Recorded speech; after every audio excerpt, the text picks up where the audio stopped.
Mabigat sa loob na tinanggap ng production staff ang malungkot na balitang bilang na ang mga araw sa telebisyon ng kanilang programa.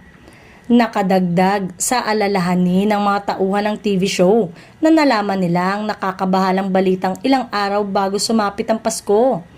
Kahit papano, pandagdag sana sa mga bayarin ang kanilang mga kinikita mula sa programang tiyak na ang pamamaalam sa ere. Ang pababang ratings ng programa ang dahilan kaya mabigat man sa kalooban. Nagdesisyon ng network management na isara ito bago man lumobo ng husto ang malaking gastos na mahirap ng mabawi. Kung hindi magkakaroon ng mga pagbabago sa orihinal na plano, hindi na aabot sa 2 linggo ang taping days ng production staff para sa TV show na mahirap ng isalba dahil hindi na nga tinatangkilik ng manonood. Sooner or later, malalaman din ng publiko ang pamagat ng programang malapit ng magpahinga dahil hindi na ito matutunghayan sa telebisyon sa mga susunod na araw.